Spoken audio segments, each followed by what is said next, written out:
Hello പ്രിയമുള്ളവരെ, നമസ്കാരം. Akhil Marar versus of state of Kerala, കേരളത്തിലെ സോഷ്യൽ മീഡിയയിൽ നിന്ന് നടന്നുകൊണ്ടിരിക്കുന്ന ഈ ചർച്ച ഞാൻ ഭയങ്കരമായിട്ട് ആസ്വദിക്കുകയാണ്.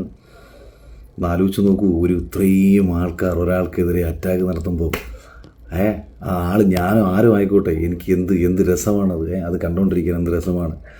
അപ്പോൾ എൻ്റെ അടുത്ത് പല ആൾക്കാരും ചോദിക്കുന്നുണ്ട്, അഖിലേ കുഴപ്പമുണ്ടോ, ഓക്കെ അല്ലേ? ഞാൻ എൻ്റെ ലൈഫിൽ 50 ലക്ഷവും കാറും കിട്ടിയപ്പോൾ പോലും ഞാൻ ഇത്രയും സന്തോഷിച്ചിട്ടില്ല. ഞാൻ ചിന്തിക്കുന്നത്, communist party, Congress party, BJP, ഫെമിനിസ്റ്റുകൾ, പുരോഗമനവാദികൾ, ഇവരെല്ലാവരും ഒരുമിച്ച് ഒരേ സ്വരത്തിൽ ശത്രുവിൻ്റെ ശത്രു മിത്രമെന്ന് പറയുന്നത് പോലെ എല്ലാവരും കൂടി വന്നിരുന്നിട്ട് ആഘോഷിക്കുകയാണ്. എന്താ പറയുക, ഇതിലും വലിയ സന്തോഷം നമുക്ക് വേറെ ഉണ്ടോ? ഇത്രയും പേരുടെ ആക്രമണം ഒരാളിലേക്ക് ചുരുങ്ങുമ്പോൾ കേരളത്തിന് പുറത്തിരുന്ന് കേരളത്തെ നോക്കിക്കാണുന്ന ഒരു ശക്തിയൊക്കെ ഉണ്ടെങ്കിൽ ആ ശക്തിക്ക് മനസ്സിലാകുമല്ലോ ആരുടെ ഭാഗത്താണ് ശരി, ആരുടെ ഭാഗത്താണ് തെറ്റ് എന്ന്.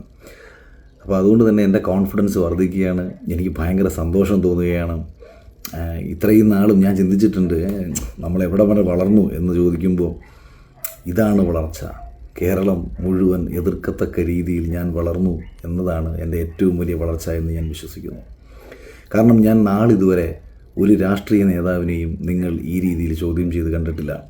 ഒരു മാധ്യമപ്രവർത്തകനും ഒരു രാഷ്ട്രീയ നേതാവിനോട് നിങ്ങളുടെ അഭിപ്രായങ്ങൾ മാറുന്നത് എന്തുകൊണ്ടാണെന്ന് ചോദിച്ച് കണ്ടിട്ടില്ല. കാരണം അവരെല്ലാ ദിവസവും അഭിപ്രായങ്ങൾ മാറ്റിക്കൊണ്ടേയിരിക്കും. അപ്പം ഞാൻ എന്തായാലും ഈ ഒരു പ്രോസസ്സ് വലിയ രീതിയിൽ എൻജോയ് ചെയ്യുകയാണ്. നിങ്ങൾ എന്നെ എത്രത്തോളം ആക്രമിച്ചോളൂ. കാര്യം നിങ്ങൾ വിചാരിക്കും ഇതിപ്പോൾ കണ്ടിട്ട് പറയുന്നതാണ്. നിങ്ങൾ 3 വർഷങ്ങൾക്ക് മുമ്പ് ഞാൻ കൊടുത്ത എൻ്റെ ഇൻ്റർവ്യൂ എടുത്ത് നോക്കൂ. ആ ഇൻ്റർവ്യൂകളിൽ ഞാൻ പറഞ്ഞത്, ബിഗ് ബോസ് ജയിച്ചു കഴിഞ്ഞ് വന്നപ്പോഴത്തേക്ക് എല്ലാവരും എന്നെ ഭയങ്കരമായിട്ട് സപ്പോർട്ട് ചെയ്യുന്നു. അതോടുകൂടി എനിക്ക് മുന്നോട്ട് പോകാനുള്ള ഒരു ഊർജ്ജം നഷ്ടപ്പെട്ടു.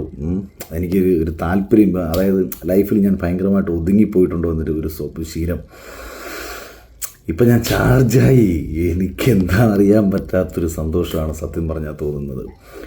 ഞാൻ സത്യമാണ് എന്നുള്ളത് കൊണ്ടും ഞാൻ നിശബ്ദത പാലിച്ചെങ്കിൽ മാത്രമേ നിങ്ങളിപ്പോൾ സൃഷ്ടിക്കുന്ന അജണ്ട പൊളിഞ്ഞു പോകുമെന്നുള്ളത് കൊണ്ടും എനിക്കെതിരെ നിങ്ങൾ ഉയർത്തുന്ന ആരോപണങ്ങളൊക്കെ തന്നെ പൊള്ളയായ ആരോപണങ്ങൾ മാത്രമാണ് എന്നുള്ളത് കൊണ്ടും നിങ്ങൾക്കെന്നെ ഒന്നും ചെയ്യാൻ കഴിയില്ല എന്ന സത്യത്തിൽ ഉറച്ചു വിശ്വസിച്ചുകൊണ്ട് നീയൊക്കെ ചിന്തിക്കുന്നതിനപ്പുറത്തേക്ക് ഞാൻ സഞ്ചരിക്കും.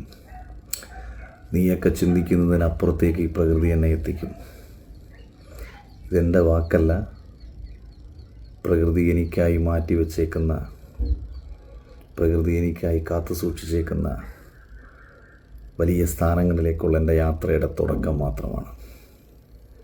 Wait and see.